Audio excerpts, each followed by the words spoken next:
here. And hello there, everybody. How y'all doing tonight? What y'all up to? Like I said, we've got Dropship. So, the reason this is today is I did not realize the nuclear option update was this week. I didn't think they were going to drop it this week. So, yeah, no, I thought I was going to have more time to do that. We're going to poke around with some other stuff. I still plan on playing Steel Lancer Arena International at some point, but because the nuclear option update did drop this week,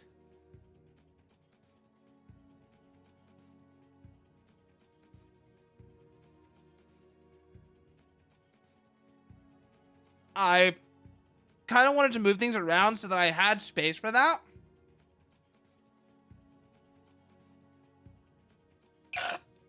And I knew I wanted to do that on the weekend. In no small part because...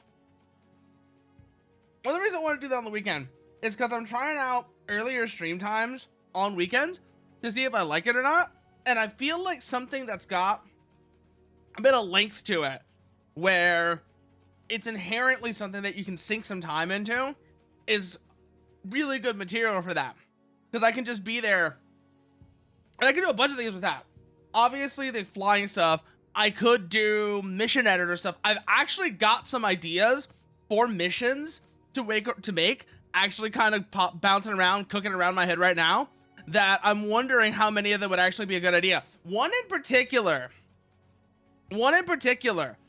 that I'm thinking about is the new map. Okay, so one of the big things, the nuclear option update added a few things. It added a new map, it added a new jet, and it's also made some big mechanical changes.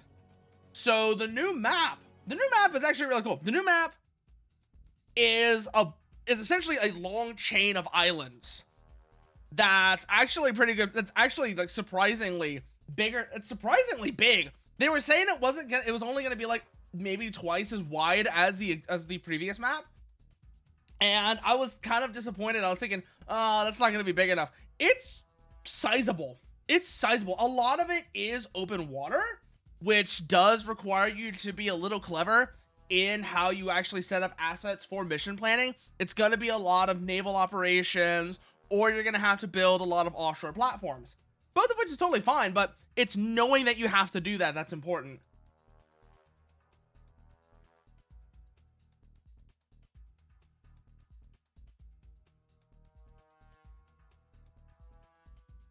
But now that it's out, that is something I've already kind of having ideas around playing with. One thing I've already done. So the mission that is being used, one of the missions that's being used to showcase the new map, is a revamp of the carrier duel mission to include the new assault carrier. But I think there is one problem with that mission, as it was by default. The carriers start too close to each other. So you end up in this situation where, unless you are on the ball playing missile defense right off the bat, things just end. It ends very suddenly, and it's particularly lopsided towards one side because of the aircraft. Because we're starting to actually see aircraft get split up and allocated to to each of the factions. So the factions, Boscali Defense Force, Primiva Armed Liberation Alliance, we're starting to see aircraft getting allocated to each faction specifically. And one of the things that's coming with that is we're starting to see how the balance of that is going to shake out. And one thing that's definitely showed up so far is that the jet that Boscali got, that was meant to be like sort of their counterpart to the Ifrit, really isn't. It's not a bad jet by any means, but it's a completely different class of aircraft from the Ifrit, where the Ifrit is a large, heavy fighter that carries a lot of ordnance. The new jet, the Vortex, I like the Vortex. It's not comparable to the Ifrit. It has some really cool stuff going on for it, particularly its ability to take off and land in very small spaces. But its performance is notably worse. Its payload is notably smaller. The Ifrit can carry, like, depending on what weapons you're talking about, the Ifrit can carry something like 50% more ordnance. It has better performance. And the thing that really tells that the Vortex and the Ifrit are not direct counterparts to each other is the cost difference. The Vortex is actually pretty close in cost to the Revoker, which is the other small fighter in the game, whereas the Ifrit is like 3 times the cost of either the Vortex or the Revoker. So they don't really compare to each other. And that makes this mission kind of awkward, because you are expected to fight Revokers, and you're expected to fight Ifrits and Compasses with Crickets and Vortexes, and they don't really match up to each other. At the end of the day, that's the key thing. They don't really match up against each other. You have this situation where the asymmetry is so far out of whack in one side's favor that if you are playing as Boscali, you basically have to play perfectly, whereas Primeva is allowed to make a lot of mistakes and still come out with the win. The other big culprit in this is actually the Compass, because the Compass got assigned faction-wise to Primeva as well, and because Primeva gets the Compass, they have an aircraft that can carry 10 infrared air-to-air missiles, which makes it really goddamn good at defending the fleet. It's really goddamn good at defending the fleet. And the other, and then there is the other essential aircraft, the Medusa. So eventually, the Medusa is, at least tentatively, going to end up being a Boscali aircraft, which I'm really looking forward to when that happens. But until then, right now, both sides get the Medusa because Primeva doesn't have a counterpart to it, which I find really funny. Because Boscali doesn't get the Compass, and he's kind of trying to push the combination of Cricket and Tarantula as a counterpart to the Compass, but doesn't really work out.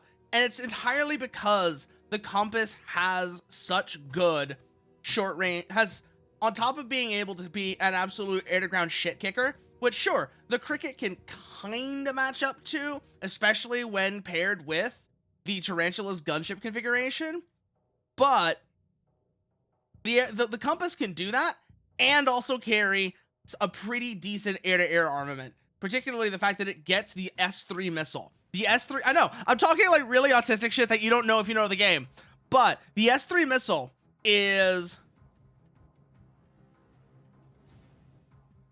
a much, much better short-range infrared missile than the S1. And to my knowledge, the Cricket can only carry like 4 of them, and it has to give up its entire air-to-ground weapon load for that. Meanwhile, the Compass can carry 4 and a decent air-to-ground load, or if you really want to, the Compass can carry 10 of the fucking things. And again, I'm just going to reiterate, the S3 has far better performance than the S1, which is the small infrared air-to-air missile. Think of it as, another way of putting it, it's the difference between the Stinger and the Sidewinder. And right now, because the Compass has just got so much better loadout options, the Ifrits can actually strike out and be more secure, that their fleet is going to be defended from cruise missile and ship missile volleys. Meanwhile, Boscali has to deal with, like, Boscali doesn't get that security. Their carrier is smaller.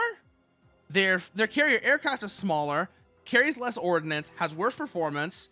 The helicopter, the rotary wing assets, the Tarantula and the Chicane, are of kind of questionable utility with the way the mission is set up right now. They could come into their own and play a much bigger role if some changes were made to the mission. And that would probably be enough to even it out. But as the mission is set up by default, I've been playing with the mission editor, which is why I'm kind of starting to try out these things. But right now, as the mission is by default, Primeva has an enormous advantage. And I'm really hoping this is just a temporary setback, a temporary upset because of future updates. But then again, also, faction-specific aircraft aren't really hard enforced. They're more a lore thing that isn't really hard enforced. So I don't know how mad I am exactly at that. I am a little, like I said, I am a little disappointed in the. I'm a little disappointed in the Vortex. Not because the Vortex is bad, but because my expectations were set too high by Mitch saying that it was going to be like comparable to the Ifrit. Mitch was saying it was going to be a counterpart to the Ifrit. That set my expectations way too high, and so as a result, now we're in a situation where we actually get to see what the Vortex is, and it's a perfectly, well, I think it needs some adjustment, but it's an overall fine fighter, but it is not comparable to the Ifrit. It is very much not comparable to the Ifrit. And like I said, it's going to need some adjustment, particularly because of its current turn performance is not very good. Its current turn performance is just not very good. Particularly, it's the angle of attack, its nose authority at slow speeds. You have to use the lift fan. You have to use the lift fan, which is an awkward separate control and is only engageable at slow speeds. Otherwise, you cannot keep up in a rate turn with an Ifrit, much less a Revoker. Thank God the Revoker is on the Boscali side. Again, like I said, it's mostly a lore thing, but it is nice to actually play around that.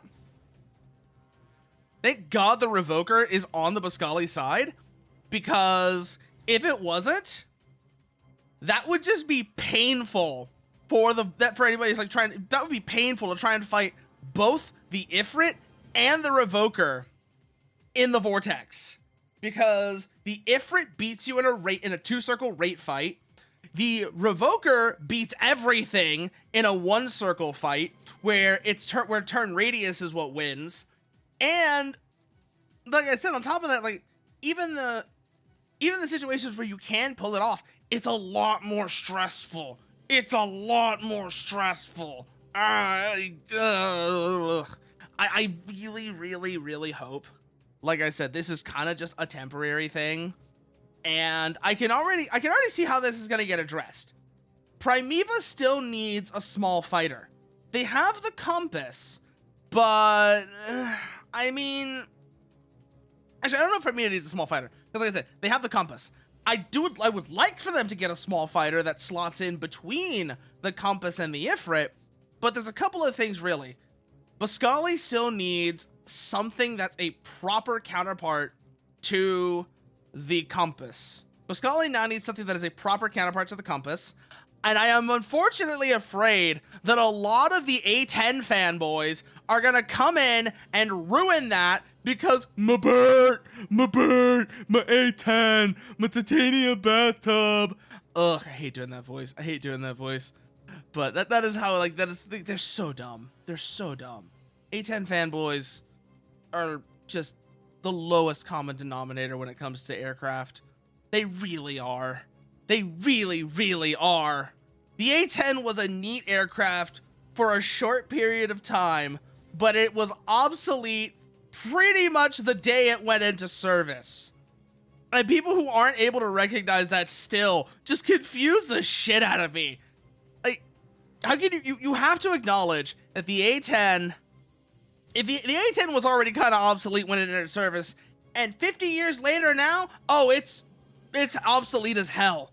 And the titanium bathtub is not going to save you against any sort of remotely modern air defense system. And you can't make the argument that, well, it doesn't matter because it's never going to see a peer conflict. Counterinsurgency is so 2000s now. It is so 2000s. And this desperate attempt to cling on to it that so people have because they don't want to have to face the reality of the world we're in now is just pathetic. It's absolutely pathetic that people are like, oh, we don't have to act. They're so desperate. They're so desperate to avoid the reality of how, of what geopolitics has become. They're so desperate to the point that they're trying to start another conflict in the Middle East as a distraction to be like, oh, we'll just do counterinsurgency forever. We'll just do counterinsurgency forever. You don't have to worry about that. That's never actually going to happen. They don't have to worry about it. We don't have to think about it. Meanwhile, they're doing shit that makes it all the more likely that we are going to have big boy war in the near future because reasons, I guess. I'm sorry, I'm angry. I'm in a bad mood today. Not entirely in a bad mood. I'm in a bit of a bad mood because of some other stuff. But overall, yeah, I am just sick. I am sick of A10 fanboys. I'm sick of A10 fanboys, and I'm sick of what they are a reflection of. I'm very much sick of the end of history mindset that they're a reflection of, and this whole idea. And the whole idea that, oh, we never have to actually worry about an opponent that has a real air defense system. We'll just do counterinsurgency forever. It'll be great. We'll just do counterinsurgency forever. It'll be great. No one's going to actually try and challenge us. We're the best. Like, no. No. Stop it. Stop it. Get some help. But that's not what we're here for right now. Not what we're here for right now. What we're here for is Dropship. Dropship. So this game, Dropship. The entire reason I wanted to play Dropship is because on some level, this game has been and it was actually very much is one of the games that Mitch, the main developer of Nuclear Option, cites as being an inspiration for him for a lot of what's going on with Nuclear Option. So, also, I've been playing this off to the side. We're going to ignore that. We are starting a fresh new game. Don't worry about that. You don't have to worry about that. We are going to start a new game. Can I just delete this one real quickly? Maybe. Okay, we can do that later. Okay, we can actually do that more easily here. So we go here, enter. Well, let's see where this begins, shall we? Oh, that 2000 sheen. In other news, the militant China First Party has now seized 6 southern Chinese provinces and is claiming countrywide based in the north. Field Marshal Wu. China First. Oh, if only this was the world we had gone into. If only the lie of the end of history had been true. It would have been so nice. It would have been so nice, but no, it was bullshit. We all knew it was bullshit. Safety, because they fight for it. I'm also still a little disappointed in the actual design of some of these dropships. Not because of the actual designs themselves, but because of when they appear. Because I really have a soft spot for the old dropship design that you start the campaign with before.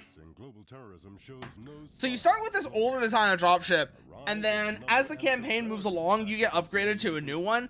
I like the design of the old one better. I legitimately like the design of the old one better. It's not just because, oh, I don't like canards, because the new one does have canards. I like the actual aesthetic of the older dropship better. I think it's a really good design. And until we have proof to the contrary, we are to act as observers only. Okay. Army are active in this area. There we go. We must not use force. The 93rd have been chosen to... I have no doubt Ram is here somewhere. We need... Also, one of the other things about this game that is kind of interesting and would be really interesting if I was playing this on original hardware is it took advantage of one of the PS2's quirks where every face button on the PS2 controller was pressure sensitive. And one of the things that they did that for, the thing they did for that was the air brake and the afterburner, where you had to actually press down hard to use the afterburner and press down hard to use the air brake. And I do think it was kind of a dead-end concept, but it was interesting nonetheless. But this is the design of the dropship that I'm talking about, this older design here. I really like this older design of dropship where you've got like the tailplanes and it kind of looks like a space shuttle. That's legitimately what it is. It kind of looks like a space shuttle, and I like that. I really like the space shuttle aesthetic to it. I think that's the big thing with me is like I like the space shuttle aesthetic to it, and just the way it kind of comes off, it kind of works out. And but meanwhile the new dropship that ends up replacing this, it feels kind of like a toy. Just aesthetically speaking, it kind of feels like a toy. You'll see what I mean when we get there. We haven't gotten there yet, obviously, but when we actually get to that mission, where we get the new one, you'll see exactly what I'm talking about. There's no one around here. Let's see what this crate can do. Okay, turn around, baby.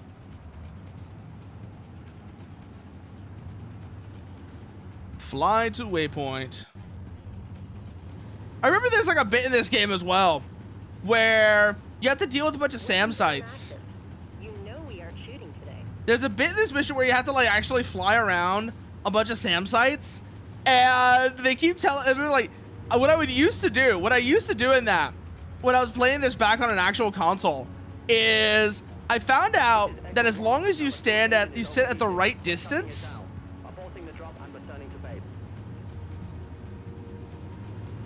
Oh shit, I did that wrong. Let me restart the mission. I just realized that. I didn't realize that I was supposed to drop the cargo there. I was not paying attention to the intro bit there. I was like, oh wait, yeah, no, they're loading us up with cargo. I should have realized they actually wanted us to put this down somewhere. I just got so pulled into the canyon flying that I didn't think about that. Ugh.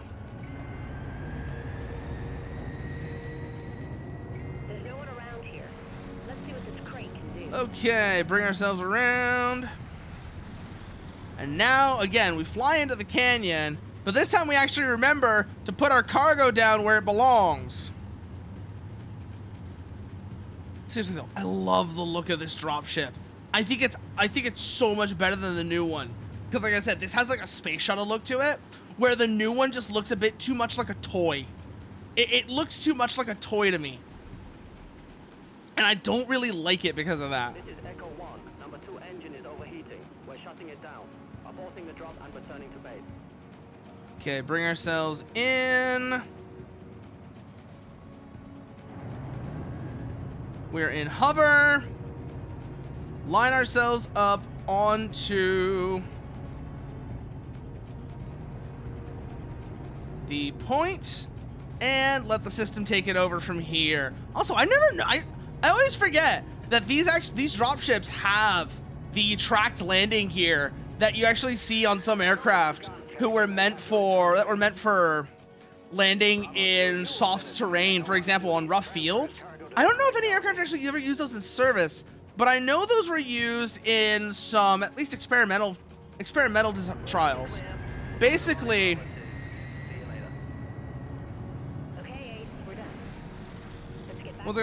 basically how it worked was you would have... No surprise about JC's engine failure. These old boats are worn out. 20 hours in a hangar for each hour. What was I saying? Oh yeah. You actually had... I, for one, can't wait to get my hands on a Mark II. Ugh, why am I stalling so badly on this? Oh yeah. Fuck, I can't remember what I was gonna say. Ah! But anyways, what matters is, like I said, I don't like the design of the Mark. I don't hate the design of the Mark II, but I don't like it nearly as much as the older one that they're always like, that they're talking shit about, where it's like, oh, these old boats are worn out and such. It's like, you know, I get the idea. I get that they use that as a plot point in a later mission where it became a real issue, but I still wish they had gone with something a little different, where instead of it being that it was a newer model, it was a case of these are different dropships from different manufacturers. I kind of wish they had gone that route, that it was different manufacturers. I feel like that would have been more interesting. For example, this version of the dropship may have been perhaps like a European company, and then maybe the Mark II. It has the look of it. I feel like that's the thing that I would have done, is I would have had the Mark IIs, which are supposed to be like the upgraded dropships, instead of being newer upgraded models, I would have had it be that those are the Chinese built ones, which also kind of fits into some of the later plot. Turn around, turn around, turn around, turn around. Okay, get into the canyon, aim for the exit waypoint, and light those burners. Okay, I can do that for you. Why wasn't it registering the waypoint earlier, though? That's what I want to know. But, like, considering that there's already the plot point of the tension in China going on, I feel like having it be that instead of the Mark IIs, the whole thing with the Mark IIs, those being, you know, the new upgrade, I would have had it be that those are the Chinese-built dropships that you get to use for a little while before shit hits the fan in China. And that would have been actually kind of an interesting inversion of going from the old dropship to the new dropship, and then like you have to go back to the old dropship because, like I said, shit hits the fan in China, and the Chinese cut off their support of the UPF as a result. Clear the unidentified. Head out of the canyon and towards the LZ. That's kind of how I would have run that, is because shit hits the fan in China.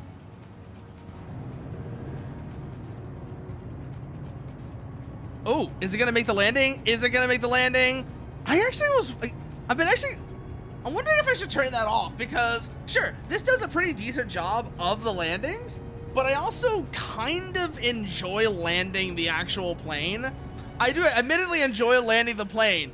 Like when I was having that, during the Falcon BMS stream the other day, the massive fuck up, even with the massive fuck up at the end, I like landing the plane. We'll have to stay low. I've input a path through the canyon. Follow the waypoint and keep the altitude down. I don't know how else to describe it, but I like landing the plane. Okay, we've got 5.5 minutes to go. We should be able to make this with time to spare. Light those burners and get moving. Ooh, boy. I was like, why is it also? I was like, why is it telling me that we're not firing? Oh, right. That's the gun key. That's the gun key. I don't have any missiles loaded, but that's the gun key, and hitting the gun key is going to actually still trigger that response. I felt kind of dumb there for a minute. Oh, is that? Okay, that's all log stuff. I do kind of wish this game had a cockpit view. I do kind of wish they had made cockpits for the dropships. I know that would have been extra dev resources and extra work, but considering the kind of game this is, I think it would have been cool if instead of just this, you got an actual cockpit. All right, let's bring her in nice and gentle. Line ourselves up.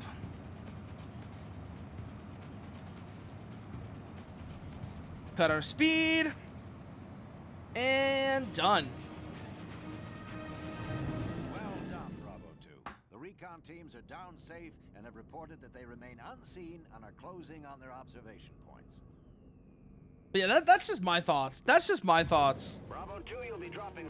I don't want the replay. I don't want the replay. I don't know why it was not letting me choose.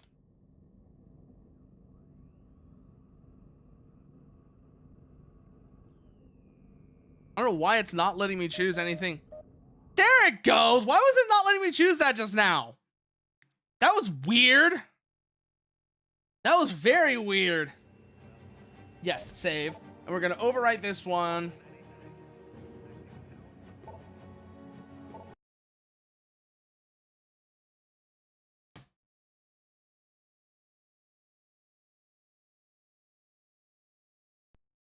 Okay, pay attention. The recon team has reported that they've seen vehicles transporting what looks like Oh, no, we gotta spy on the convoys now. Recon guys will patch through the target waypoints direct to you. Okay, now we gotta spy on the vehicles.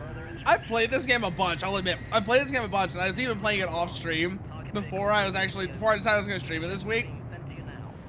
Okay, we've got target coordinates. Move it, Ace. Bravo 2, proceed to targets and scan them. We think they're heading underground, so move. Okay, let's see what we got here. Looks like...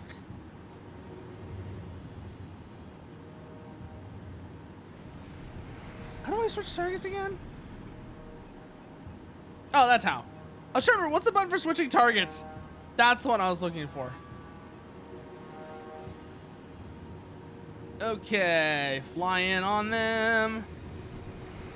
And let's see what y'all are hiding, shall we? Bravo 2, you have been tracked and seen. Scan all the targets quickly before they cover everything up. Understood. Command, this is Bravo 2. I'm receiving radio messages from the compound, asking us who we are and what we want. Scan start. Ignore them, Bravo 2. Just get on with the scanning. This one's clean. Nothing on that one. No sign of weapons on this one. And this one, what do you got on you, I wonder? Are you hiding anything suspicious? Nope. Okay, this one's clean. That's the last of them, and we found nothing. What a letdown. We're gonna get a second group. Something's coming in from the recon guys. I'm patching it through. Yep, we got moving convoy. Looks like those three, looks like the ones here at the compound. Yep, distraction, like I thought. Let's go see what these guys have got on them. Let's go see what these guys have got on them, shall we? From the display aids. Let's light up the tail and tag them before they reach cover. All right, let's go, Eva. Let's go. Let's see what we got here.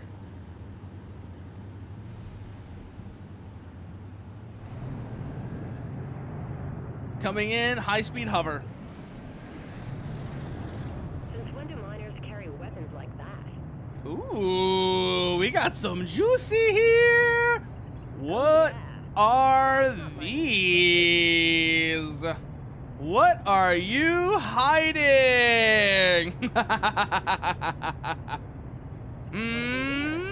These people are guilty as all hell, Ace. That's good, but we're looking for evidence of some really serious weaponry. Really serious? You say, oh, People are getting twitchy. oh, hello. That's not normal. They're trying to hide something big.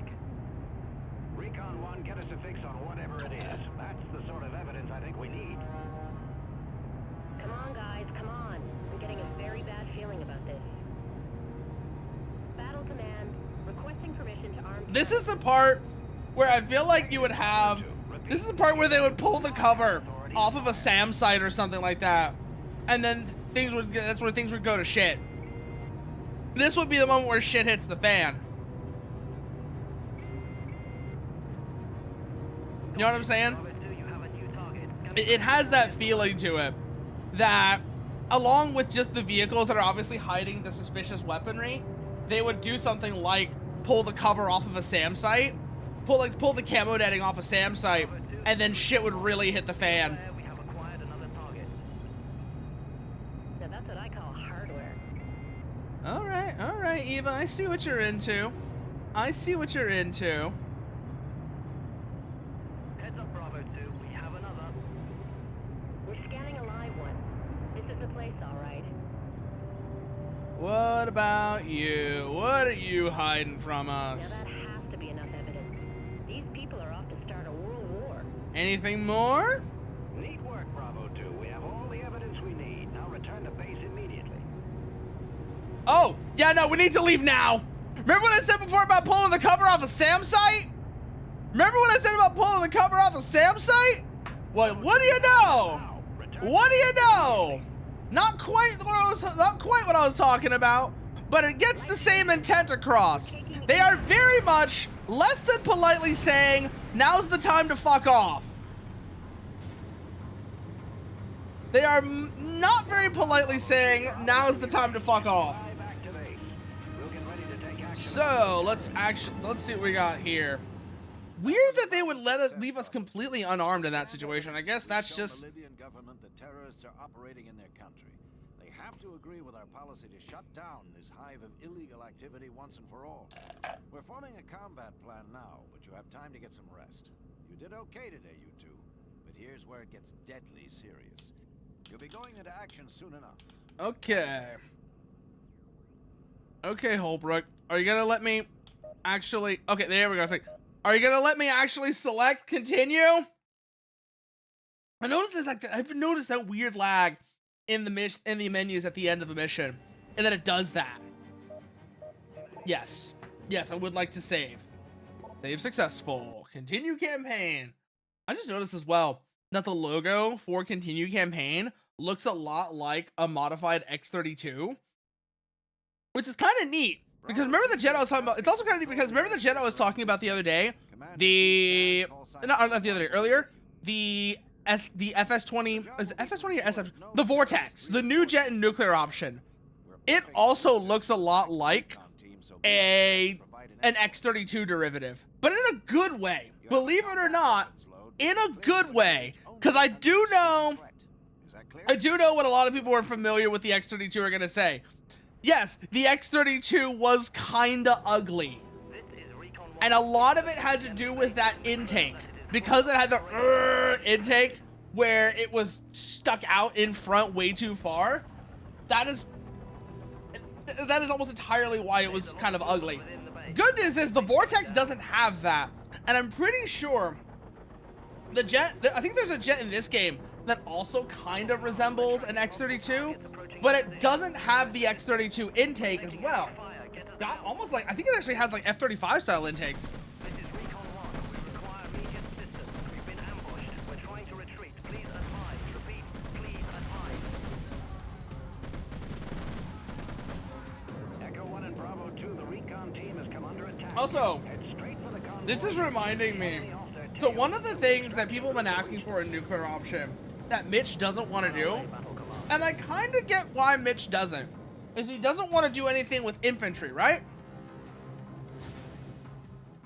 He doesn't want to do anything with infantry, but ironically enough, Dropship is a great example of how infantry actually kind of work fairly well in a game like this, and let you do some otherwise difficult mission types. Oh no. Fox 2, Fox 2.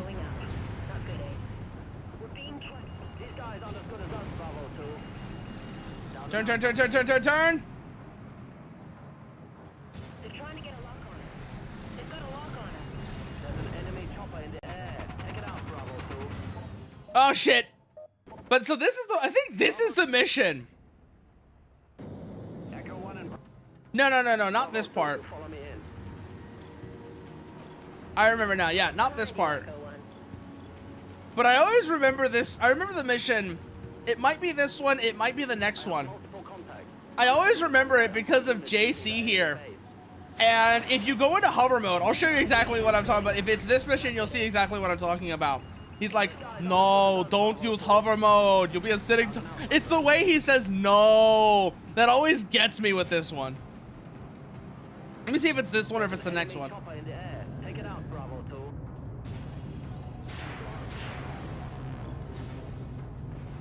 Target destroyed. It's not this one. Okay, it's the next one. This is what I was trying to remember. Is it this one or is it the next one? It's the next one. That's the thing I was trying to remember. If it was this one or the next one. In the air. Take it out, Bravo 2. Okay, where's this damn chopper? I see it now. I see it now. Turn. Chopper ID'd. Fox 2. This is too easy. Turn around, set ASM, and prepare to engage. That's shaking. Engine output is fluctuating. I'll see what I can do. Gonna drive me insane. There's an enemy chopper in the air. Take it out. Yeah, hold on, JC. We've got higher priority targets right now. I know the chopper's there. You don't have to tell me again. Understood, Recon Commander. We're working on it. Sorted out here. Where the hell is our air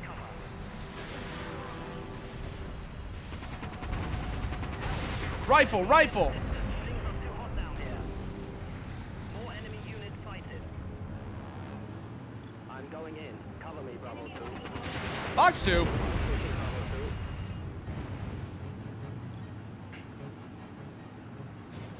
2. Someone's locking on to them. Oh, yeah, okay, good. We've actually got the lock perfectly set. Understood, understood, Recon. Power to both engines. The vibration's going up. I don't know how much longer we can. Rifle, rifle. Air defense down. Bravo 2, we have no cover for your position. This is too easy. Understood, Holdsbrook. Understood, Holdsbrook. But I don't know if it's going to be our choice in a moment. Rifle, rifle. These guys aren't as good as us, Bravo 2. And where's that last grouping at? Okay, Sam side ID'd. Come back around. Let's see if we can get an engagement on them. We can take them out in the first shot. Take them out in the first pass. That'll make our life a lot easier. 1 and 2. Target destroyed. Recon 1, we're approaching the evac point. Nice shooting, guys. This is the evac system. Whew. We have you on our scanners. We're closing fast, but we need cover as we land. Understand, Lifter 1. Understood, Lifter 1. We're on it. Lifters commencing landing procedure. All units, more hostiles incoming. Heads up, UPF. What have we got? Ground units inbound. Okay. We've got 50 shots left. Let's make this count. Woo! Come back around. Come back around. Come back around. Someone's locked on. Rifle. Target destroyed.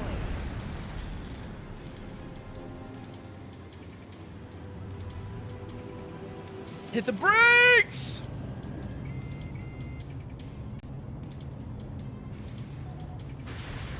What the fuck? Landed. Lock on it. Landed. Target down. Target destroyed. Sam's height down. Sam's vehicle down. They've got a lock on him. And is that going to be 2? Now it is. Okay. Throttle back up.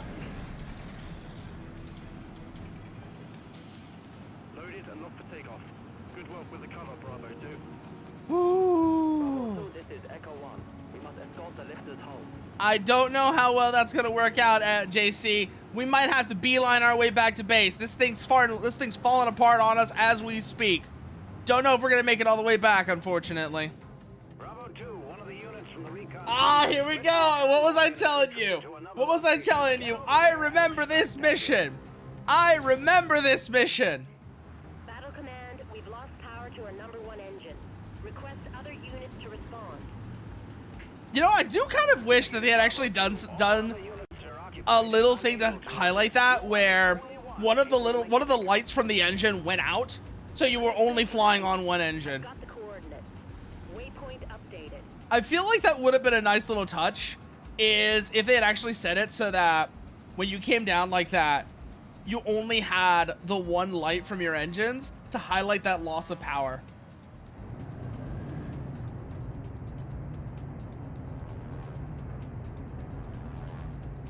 Hey, bring ourselves around.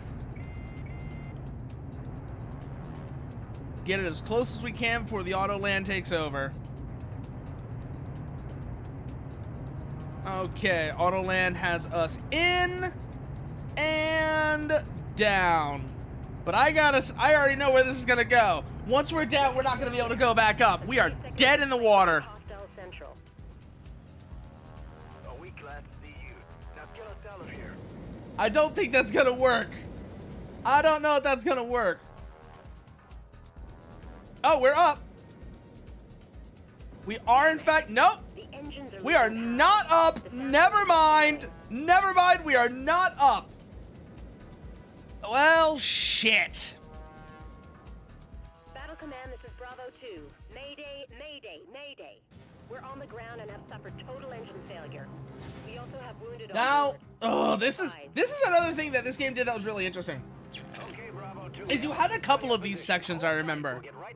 You have a couple of these driving sections where, in order to get away, either to get away from something or to reach something, you actually have to like traverse it on land. Typically, I think all of them are in this sort of Jeep type vehicle, which is basically like similar to the LCV-45 from Nuclear Option. Yeah, I understand, Holbrook, but I don't know how well that's gonna work out for us, because they would have seen, oh, hey, a dropship went down here, it didn't come back up. Let's go see what that is. So I don't know how easy that's gonna be for us, unfortunately. We'll probably have to get the hell out of here. Well, we are gonna have to get the hell out of here. Bravo 2, this is Battle Command. Be aware there are no craft available to extract you at this time, and the area where you are currently located is far too hot to risk. So where do you want us to head, Where do you want us to head, Holbrook? You must drive the wounded members of the recon team out in their AAV to a safer landing zone. We will transmit the coordinates for a path that we believe will steer you clear of the most populated enemy positions. You have permission to engage any hostiles you encounter. Okay, so basically, like I said, drive. Okay, drive. Listen up, troops. I've got some bad news and some even worse news. The bad news is that the area is swarming with enemy patrols. What's the worst news? Okay, the next safe point is to the southwest. The really bad news is that we seem to have found ourselves in a... Oh! Yay! Yay! Minefield! Like tanks, Next safe point is to the southwest of here. Okay, just keep moving. Watch those ram trucks. Head for the valley. Woo! The safe zone is over there. They're gonna try and push us off the road, and we do not want that right now. Dead ahead. Oh, we actually do get to see the mines. I was wondering if that was gonna be the case or not. I was legitimately wondering if we were gonna be able to see the mines or not. Oh, that's so lucky. That's so good we actually get to see them. But be careful. Work through that. Here comes the next patch of mines. And down we go. Here I go, down the slope. Okay. So I posted some photos of it. Last night. Looks like we have But company up ahead. I actually ran into something really cool earlier. I ran into something really cool last night. In the worst way possible, though. I found this. It's kind of a cool spider. I didn't know there was. I didn't even know those were a thing around. Didn't know the spider was around here. Apparently they're called tropical orb weavers, and they look like a kiwi with legs. Is the easiest way I can describe it. Because they're brown and they're very fuzzy. They kind of look like a kiwi with legs. They're not nearly as big as a kiwi, mind you. That would be uncomfortable. A spider that big would start to go ugh. Okay, guys. But I'm gonna take a chance. it was legitimately a really pretty spider. It was kind of really pretty. The reason I say I ran into it in the most unsettling way possible is, so what they do is at night they spin webs at night. Please advise us on our extraction point. Come on, get that gun working. More careful. We have casualties in the back. Believe me, Eva, I know. Update your waypoint, Bravo 2. Continue to transmit. Have y'all got that gun working? Please tell me you got that gun working. We could use that about now. You fixed that gun yet, soldier? I know what the problem is. I'm almost there. Come on. Okay, turret's back online. Let's get moving. We've lost contact with the satellite. There seems to be some sort of interference. Ooh, jammers. Okay. To interfere with our satellite comms, it would have to be a massive structure. Massive Whatever it is, structure. I'll tell someone as soon as we get back. GPS jammer. What could be big enough to do that, I wonder? Is this the part where we take over the turret?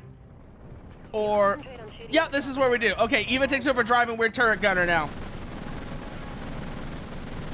Hello, Chopper Man. I got something for you.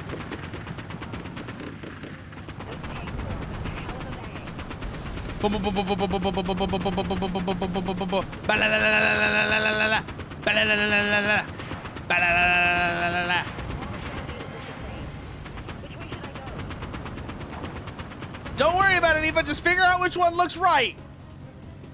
Just focus on whichever one looks right and fucking go with it.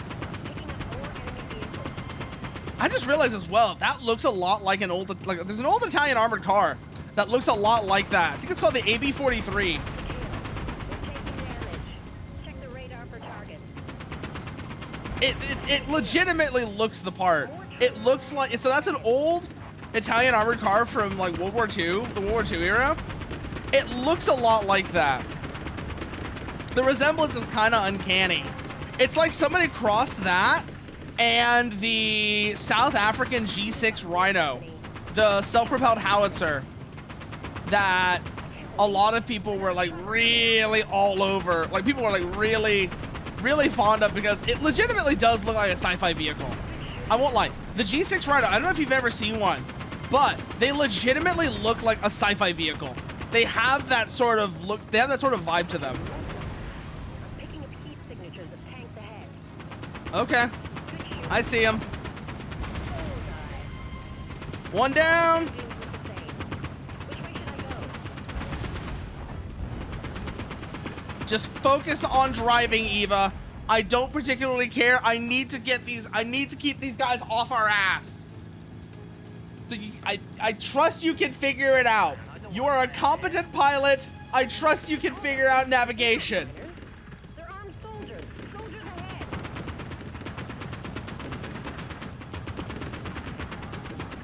One down. I can't believe it. 2, Another chopper coming 3. in. Oh, come on! A third? No, this is the fourth one. Where are they getting? Where are terrorists getting multiple armed attack helicopters from?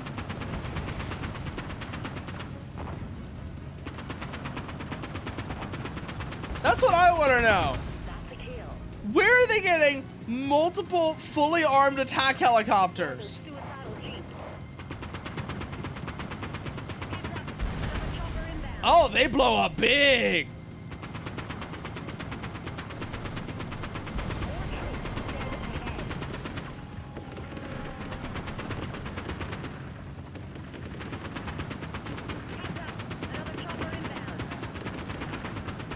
This will be the 6th, I think.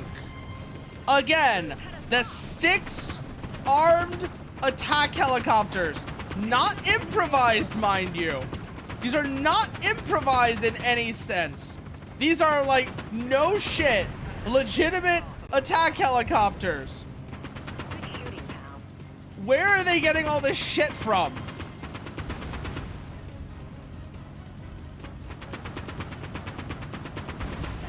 More importantly, where are they getting all this shit from that it's not blatantly obvious who the supplier is? Which way should we go? That's the real question. It's like, where are they getting all this shit from that it's not blatantly obvious who the supplier is? Because you would think, after a while, you would start to notice, hey, a lot of this stuff is from the same manufacturer. Why are we seeing so much of this all here? Why are we seeing so much of this here? I think that someone is backing these people. We're almost there. You would think, you know, it's the same. You would think that eventually it would become a bit obvious and a bit suspicious. Hold the gas tank. No more fuel, guys. Oh boy, here we go. We've got more incoming. Yeah, we're on foot, and they're shooting at us with attack helicopters. Oh boy, this is gonna get fun. Oh, you are in protected UPF airspace. This is Hey, JC!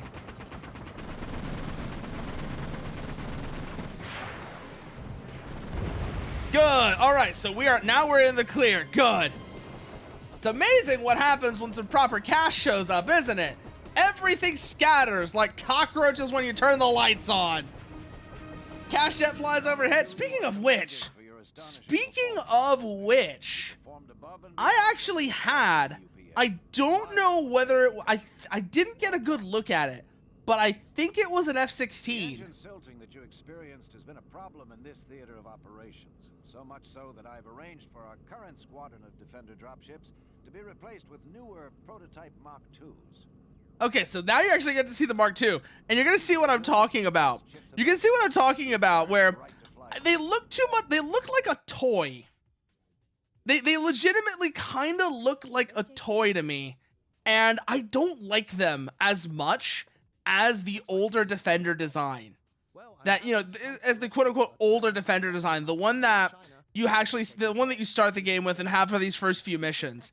I feel like it's positioned as an upgrade, but two things. One, I think it happens too early in the game, and two, I think aesthetically it's a downgrade.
And we're back. And we're back. So let's see, where do we put us now? Oh yeah, that's right. I was gonna say, now we get to see the Mark IIs. Now we get to see the so-called Mark IIs, which, like I said, I really think are a downgrade aesthetically. That's just me personally, but I don't like the look of them nearly as much as the quote-unquote older Defender dropship. I think the older one looks better. It looks more like an actual, like I said, because it looks more like an actual aircraft design. You're gonna get to see what I mean with the Mark IIs. They look like a toy. I think they do it. I think they look like a toy. I don't know what it is exactly about them. It's not the canards, mind you. It's not the canards. But there's just a lot to them that, to me at least, makes them look like a toy. They don't look like an actual piece of military hardware the way that the older Defender did. Well, really, I mean, the older Defender, you can make the argument, it looks like a space shuttle. So I don't know if military hardware is the right term for it either. But look, here we get actually.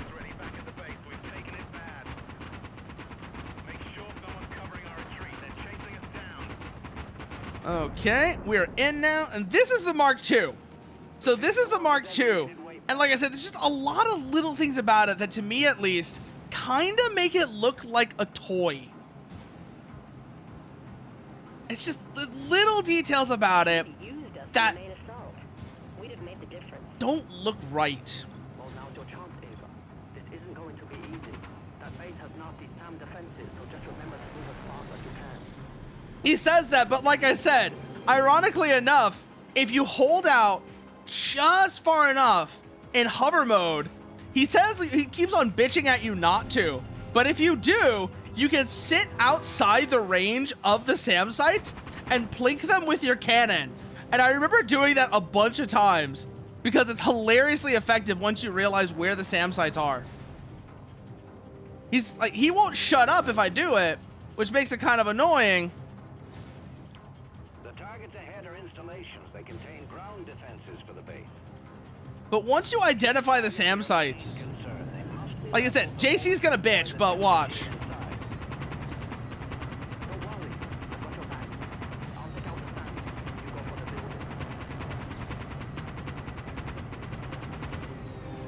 Okay, I think that one might be a little bit far away, but I can sit outside the SAM site's range and just do this to them. Watch.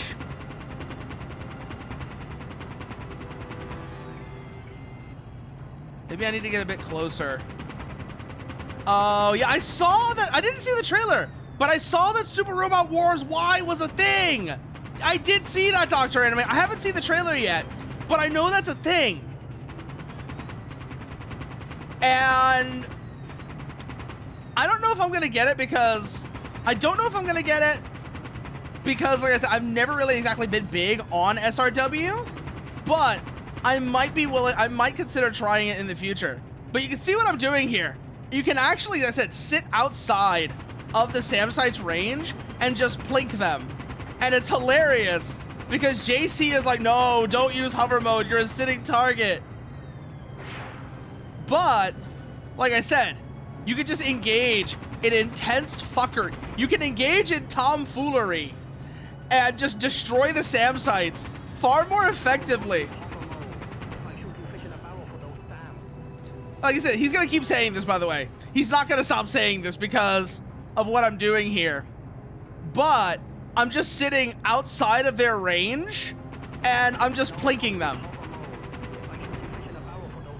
And so, yeah, the SAMs are not going to be a problem. They're just going to be gone. It's like, why would I fly fast and dodge the SAMs when I can just destroy them? Why? Answer me that question, JC.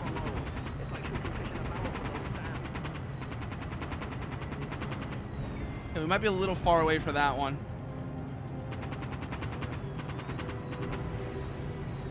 And on top of that, the SAMs aren't that durable, so it only takes a few shots to bring them down. So he's constantly talking about these SAMs as if they're like so dangerous. And here I am, just plinking them. Plinking them out of existence. And I do wonder, actually, I wonder how much. I love how he said, like, dude, I've taken out like 6 of them. I've taken out like 6 of them in the time it took you to get rid of 2. I'm going to have to fall back. That last missile will half my hydraulics. What are you talking about? Yeah, I'm thinking that. Echo 1 returning to base, requesting backup for Bravo 2. That's a negative. All other ships are covering the... Okay, I don't know if that's all the SAMs, but that's enough that it doesn't matter. No, don't use hover mode. They might shoot a mission of battle for those SAMs. I don't know if that's all of them, but it's enough that it doesn't matter.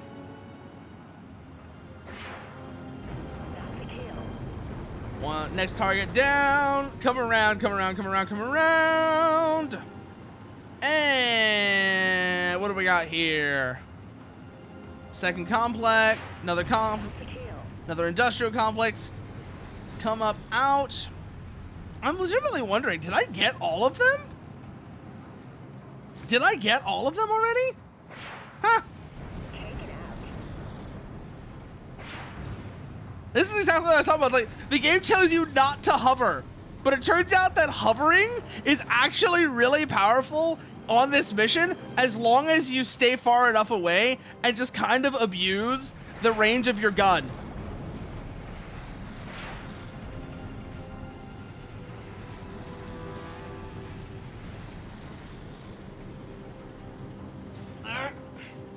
Because I don't think they actually... like I said, I do wonder if the devs actually thought about people doing that or not. Because that was something I discovered as doable years ago. I've known about that strat for years. I knew about that back when I was playing this on original hardware. And that's kind of weird to think about. Like, just how obvious it was to me even back then.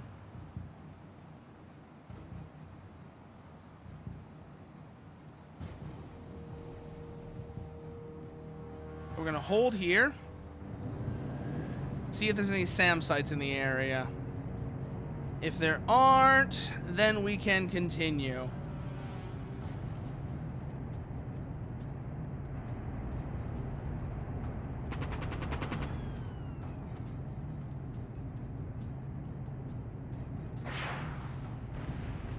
Boom! Boom! Just hold here and kill them all. Hold here, kill them all. Makes our life that much easier. Hello. Why are you... Time is a factor here, pilot. Extract that team now. Yes, yes, yes, Holbrook. I understand. I understand. Time is a factor. Blah, blah, blah. It's fine. It's fine. We've cleared them out. Our systems are It's getting not a threat anymore. It's not a threat anymore. The LZ is ice. We are good to go. Time is not a factor. Up now. That's an order. Holbrook, calm down. I've got them. I'm on the ground. They're getting on board. I took care of the last of them already.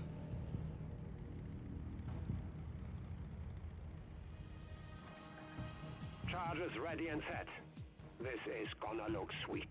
Oh man, I can only imagine if this game had something like the destruction physics of Red Faction, like even back in games of the PS2 era, if this had like the destruction physics of the Red Faction games, I bet that actually would have looked kind of incredible.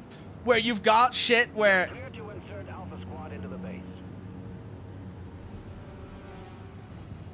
Okay, coming down.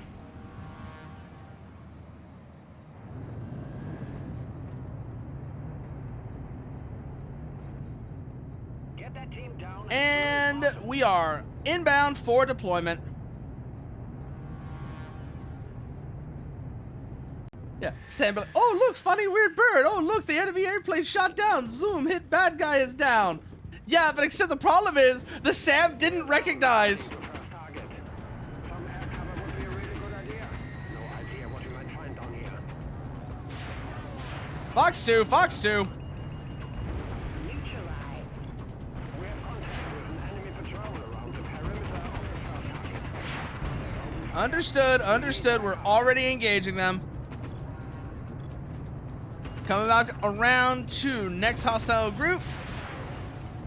Goodbye, helicopter. Missiles are nearing the Helicopter, helicopter. Enemy patrol Para cover, para cover. target now. Helicopter, helicopter. Para cover, para cover. I wish I actually knew the lyrics to that song.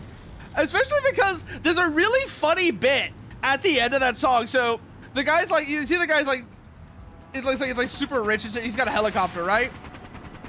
And then it turns out the whole thing is a dream and he's a forklift operator at an airport. Yeah, it's an airport. He's a forklift operator at an airport and he's just having a dream about like what he would do if he was rich. And it's actually kind of cute. I think the guy who made that song, I'm trying to remember where he's from. I want to say Requesting air assistance. I want to say he's either Albanian or Bosnian. I don't remember where he's from, but I want to say he's either Albanian or Bosnian. Enemy locking onto us. Okay, we've got a more immediate threat to worry about, though. They're trying to get a lock on us. Enemy have a lock on us. It's not wrong. Okay, now we can worry about these aircraft. Neutralized. We have a visual on an enemy patrol. Engaging in combat. Requesting air assistance. Understood, understood. 2 down, 1 left to go. Come around. Switch to air-to-ground ordnance. Pathetic. Rifle, rifle. Cole said we're tougher than these patrols. Strategy permits. Hostile ground vehicles are nearing the compound. Ooh, ascend. Patrol is no longer a threat. Placing charges around target now. Rifle, rifle. Did neither of those hit? Ah, neither of those hit.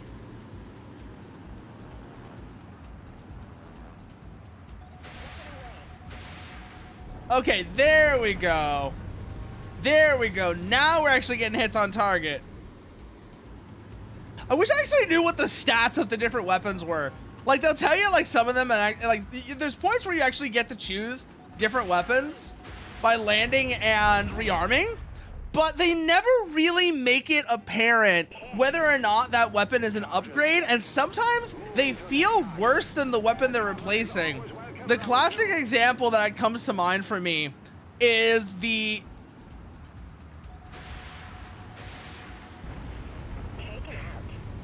I think they were called the Red Tail. It's an air-to-air missile. So you start with the Kestrels like I have right now, right? But at a certain point, you get the choice to land and rearm with, I think they're called Red Tails. I don't like them.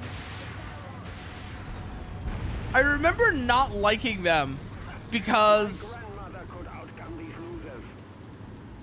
it felt like they were slow to lock and you couldn't fire them off nearly as rapidly as the Kestrels.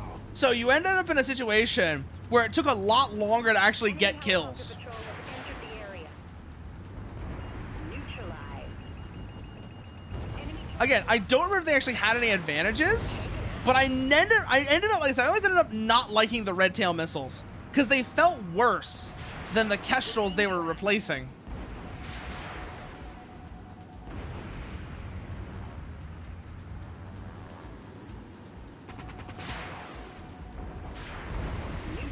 And so you do need 2.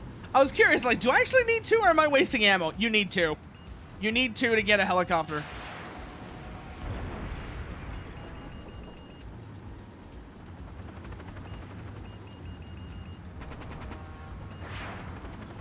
Oh, I've got the wrong weapon loaded. I got the wrong weapon loaded. Turn around, turn around. I keep hitting the weapon switch instead of the target switch button. That's what's going on there.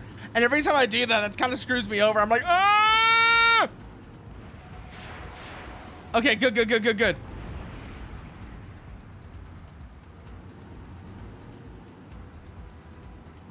Okay, are we ready for extraction now? Not yet. Okay. Not yet. What else have we got here then? What else have we got here? That's not... Okay. I don't like waiting, Bravo 2. Not while being surrounded by angry terrorists. Okay. Hold on, Kreuzler. I'm coming in now. I was wondering when y'all were gonna be ready. I was holding to see where the extraction point was. So don't give me no lip. If you want to get on this ship. 'Cause I'm a pilot. I only care about me. I don't give a fuck if I bring a jet back. Code 2 or code 3. 'Cause I'm a pilot. And I never make mistakes. I take the credit if it ain't broken. I blame you if it breaks. It was like taking candy from a baby. Okay. We don't get to see this one blow up. I was hoping we would. Oh, we do. Never mind. We do actually get to see this one blow up. You see them all just running away. Like, look at them run. They know what's coming. And they're trying to escape. Boom, boom. Boom, boom. Boom. Boom, boom, boom. Boom. Boom. Boom. Boom. With the destruction of the compound and the death of wait. courage under fire, Marco ran. Determination and a cool head is what we need. Excellent work, Bravo. Okay, we never actually ran into Marco Ram. I just realized that. This whole time, we never actually run into whoever the hell Marco Ram is. We just go. Okay. The population of drugs in our cities has grown Astronomically. Previously, the cost of drugs on the streets was kept high. Oh no, we've got a mega cartel, I'm guessing. Drugs trafficking. The Montez cartel, led by Juan Montez, has revolutionized the transport of drugs across international borders. Thanks to Juan's new approaches, the Montez cartel has risen to become the largest and most aggressive drug organization in I South wonder America. what his new approaches are. Their continued success has given Montez I'm guessing the newly elected government of I'm Colombia guessing that has the determined to cleanse their country of the drug new- issue that has ruined Colombia's standing on the world stage. Oh! They have approached the countries most affected by Montez's drug trafficking. Yeah, Fazlia helicopter. Oh, he's Bosnian. Okay, that's what I was trying to remember. I knew he was from one of those countries that used to be Yugoslavia, but I always forgot which one, Dr. Anime. I always forgot which one. I just know it was one of those countries that used to be Yugoslavia, but I didn't remember which one it was. So he's Bosnian. Okay. Good luck.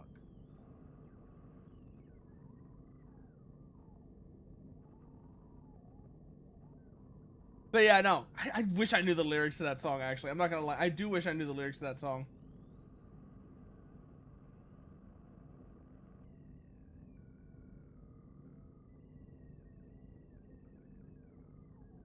Oh no, I've actually got the helicopter, helicopter. Para Helicopter, helicopter, salje malko treba. Para. Oh god, I actually kinda wanna do this now. I kinda wanna see if I can do this song now. Fuck. Now that we're talking about it, I wanna see if I can actually get this song and do it right. Cause it is one of those songs that just like, it gets stuck in your head. It gets stuck in my head very easily. I want to see if I can actually do it. I want to see if I can actually do it or not.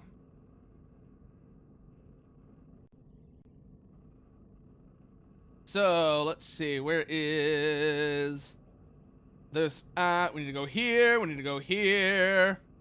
We need to go here. There.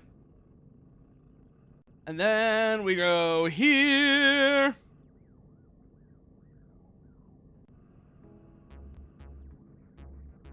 I need the actual.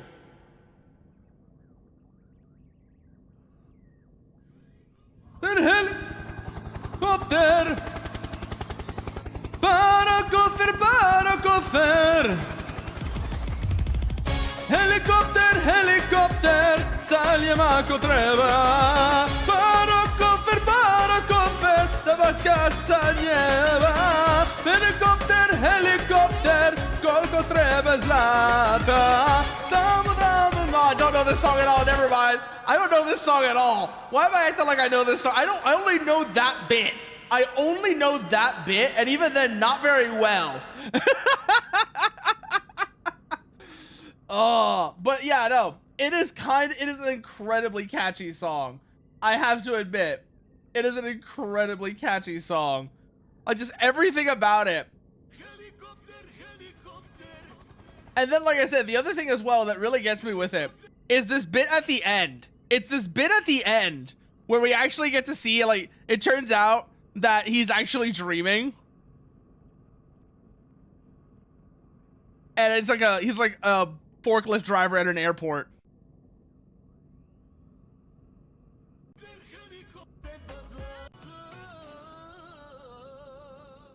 Like, he's like, just got, you know, he's over there with the helicopter. And then it wakes up and it's like, ah, fuck. Well, back to work, I guess. I always love that bit of that. I always love that bit of that because it's like, oh, wait, did y'all not see that? Y'all didn't see that. Shit. Okay, let me do that again for y'all. Let me try that again for you so you can actually see what I'm talking about this time. Like, all this is going on, right? And then he wakes up at the end and he's a forklift driver at like an airport. And he's like, ah, fuck. Back to work, I guess. I love that. I love that bit of the song for whatever reason. It makes it kind of, I hate to use the term because it's been beaten into the ground with the most annoying, unfunny bullshit. But it, unfortunately, I do have to say, it does make it a little relatable. It's like, you know, yeah, we all have those days where we dream we were richer than we actually are. And we could just, you know, throw money at people, especially people that, you know, we want attention from.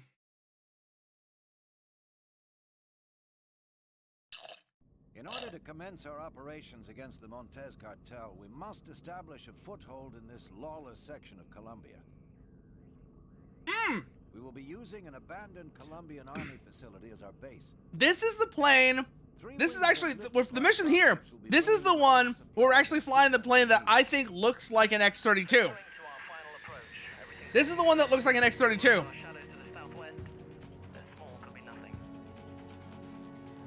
Yep.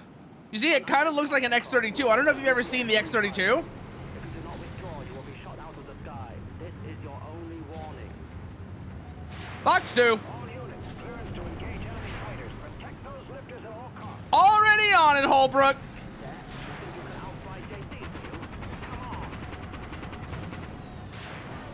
It's time to get medieval. Cause BBR is great and all, but it's time to have some fun. It's time to get medieval. Yeah, I'm going in for guns. Coming around. Understood, Alpha 1. Inbound to assist. I can't seem to shake this one. Just stay evasive. Stay defensive. We got him. Fox 2. This area is currently secure. Requesting backup to ensure air supremacy. That is definitely a confirmed kill. Don't stray too far, Bravo 2.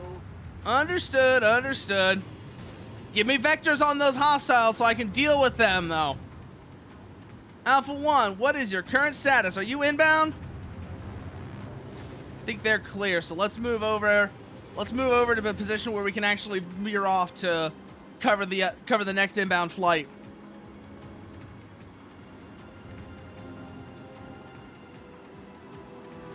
No contact. Remember, priority are the lifters. But yeah, no, seriously, look at this thing. It's an X-32. It's. The rearm and repair pad is fully operational. Understood. We have offloaded some new air-to-air missiles. I say we land and load them up. I say no. I say we rearm, but not with those, because I remember those missiles. I don't like them. I distinctly don't like them. Alpha 3 is okay. Alpha Flight is outbound.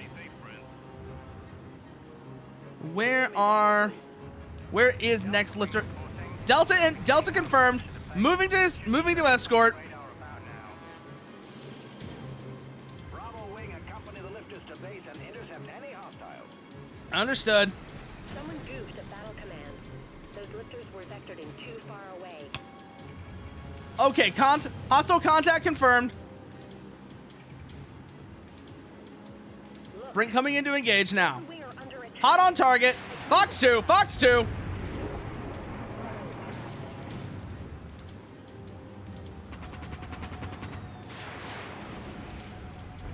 That's a kill.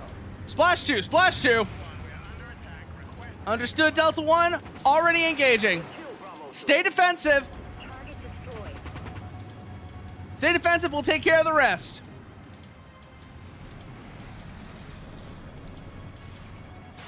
Fox 2. You're going to have to fly better than that, Bravo 2. JC, I don't know what the hell you're talking about.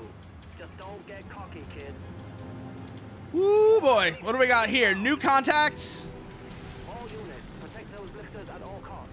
If you take Good tone. Fox 2. arm back at the base and rejoin the fight. Coming around, coming around, coming around.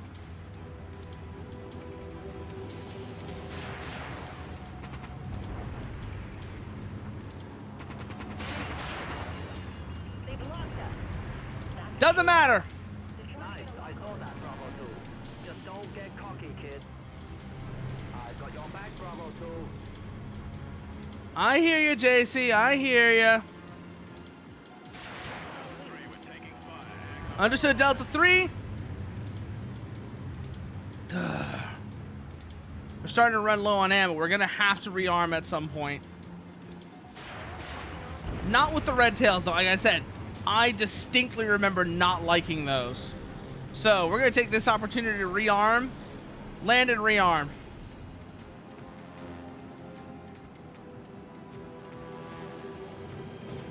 Which one is the normal rearm pad?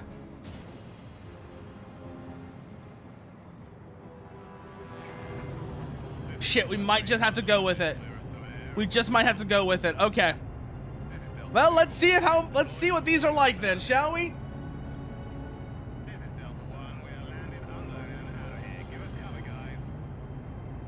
Keep close, friend. Get clear, Delta. India wing on their final approach. Request an escort to the base as well. Understood, India. Outbound to escort. This is India 1. Enemy aircraft on an intercept heading. We're gonna need help, guys. Already outbound, India. Stay defensive. And we'll take it from there. I always remember India being the really nasty one. Because they had vectored them out so far, it's almost impossible to actually intercept the fighters before they shoot down one of the lifters. You basically can't. There's like a special objective where you get all the lifters to come in. All units, be advised. Fresh enemy fighters entering your area. Engage at will. Shit. Yeah, we're gonna have to redo that one. I already saw where that was going. Vectoring to our final approach. Things looking good. Got some radar shadows to the southwest. They're small, could be nothing. Okay, we're gonna have to redo this then. Unidentified aircraft, you are in a UPF free fire zone. If you do not withdraw, you will be Come shot in off the and- ground. It is your only warning. All units, Oh, bad angle, bad angle, bad angle. lifters at all costs. I may need a little help here, Bravo 2. Don't worry about it, JC. I got this. I got this.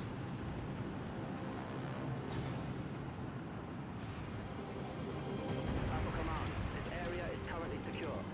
Requesting backup to ensure air supremacy. Let's see how many more we got inbound. I remember that's not the only wing that's gonna intercept. It's not the only wing that's gonna intercept Alpha Wing here. I remember each one has like 3 groups of fighters, I think it was. Maybe that is the only one. If those are the only ones, then we'll take this opportunity early on to rearm. Don't stray too far, Bravo 2. It's fine, JC. We've already cleared them out.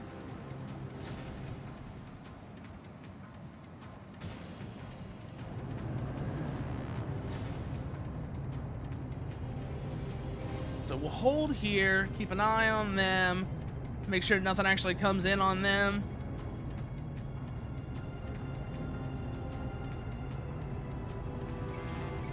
And let's see if we can't get a quick rearm. I do want to actually see what the deal with these red tails is, because I always forget how they perform, actually. I always do forget actually how they perform, and if they are actually a downgrade from the Kestrels.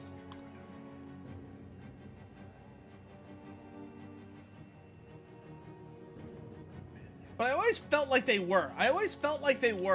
But I'm not sure.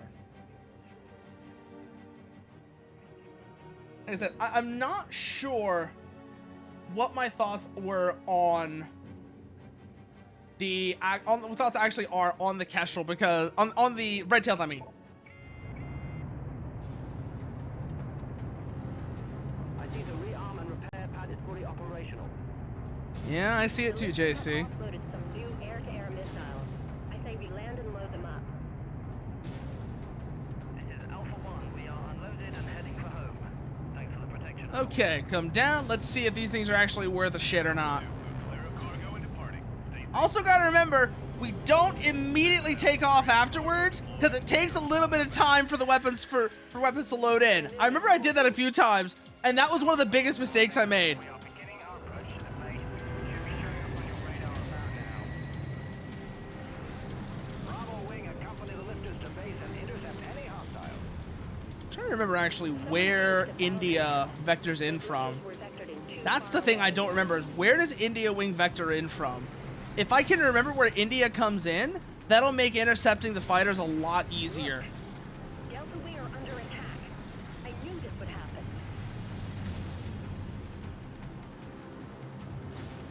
Now that I'm actually gonna full stock of air-to-air missiles. Hang in there, India. Hang in there, Delta 3. Woo! Come on, come on, come on, come on! I can't seem to shake this one. Come around, come around, come around! Fox 2, Fox 2. Nice, I saw that, Bravo 2. Just don't get cocky, kid. Where do they come from? All units, protect those lifters at all costs. I'm trying to remember, like I said, where does India vector in from? Join the fight. Oh, I only needed the one shot. Oh, that was so lucky. I was a little afraid I was going to actually need to I'm afraid I had wasted a shot. I mean, I did waste a shot there.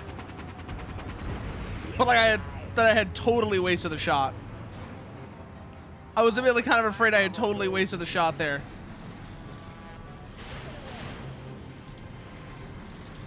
That's right. You go defensive and you stay defensive. This is my house. This is my house, boy. What you think you doing here? What you think you doing here? You think you come in this and just wreck shit and make a mess? Die. Neutralized. Okay, 33 shots. India Wings Vector. I think I've got it now. I think I've got India's Vector.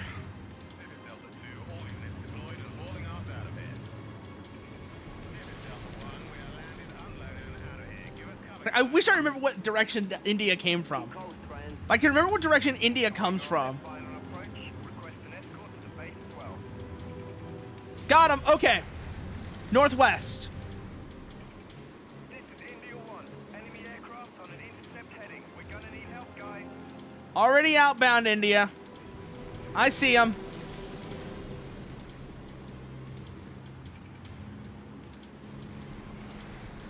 Stay calm. We're inbound to intercept.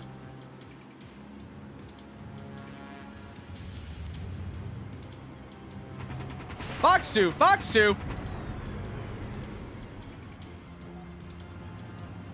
All units, be advised. Fresh enemy fighters entering your area. Engage at will.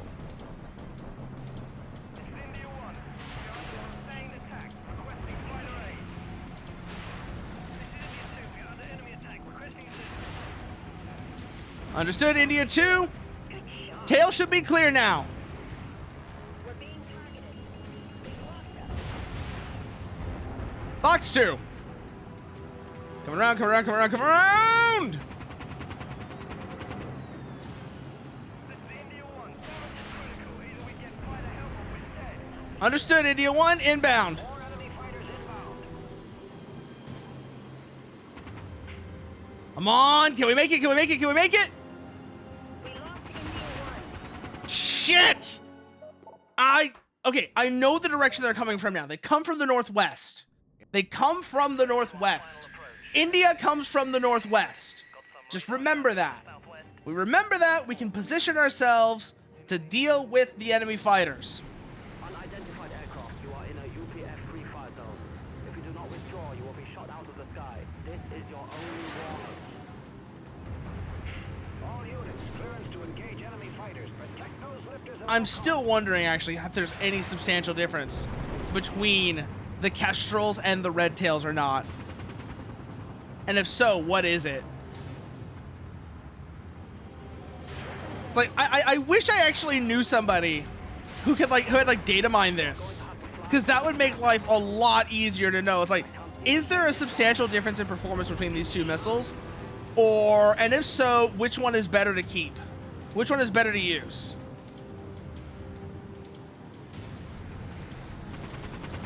Battle command, this area is currently secure. Requesting backup to ensure air supremacy. Okay, that takes care of Alpha Wing. That is definitely a confirmed kill. Don't stray too far, Bravo 2. Once Alpha Wing lands, we can head... I want to say it's actually to the east, but I don't remember for sure, and it doesn't really matter for Delta. Just remember that India comes from the northwest. As long as we remember that, we'll be in good shape.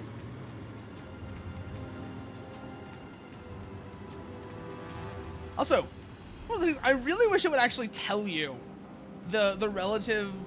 It would let you choose weapons instead of being like, oh, you landed at the thing? Yeah, we're gonna swap out your weapons. You don't know what they do. I wish there was some way of knowing the relative performance of different weapons. I think that's really what it boils down to. Is I don't like being told that I should just blindly pick up the new weapon, whether or not it's better or worse. I would like to actually have some stats to go off of in-game that I could look at to compare the two.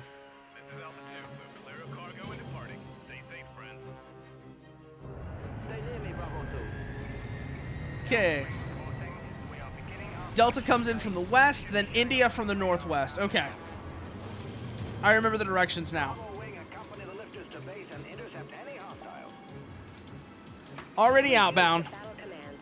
Those lifters were vectored in 2 Yeah, no, somebody goofs even harder for India Wing. They're way out. Don't know why they're coming in that low. Attack. I knew this would happen. Fox 2. That should keep them busy.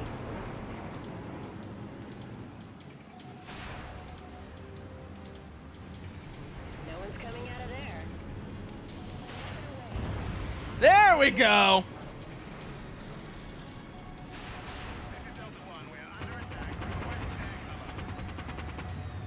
Good kill, Bravo 2. I may need a little help here, Bravo 2. Nice, I saw that, Bravo 2. I don't know what you saw, JC. You're the one who killed him. You're the one who killed him. Okay, next flight inbound. All units, protect those lifters. Next interceptor group inbound. Let's see what we got here. Prepare and rearm back at the base. I really do wish we actually get to fly these in a mission, because they look legitimately really cool. I think this game had like a multiplayer versus mode where you could, but there's a lot of stuff in this game that's like, it feels like it would have been really cool if you could have used it at some point in the campaign. They've lost us. And it's kind of a shame that they're exclusively enemy units.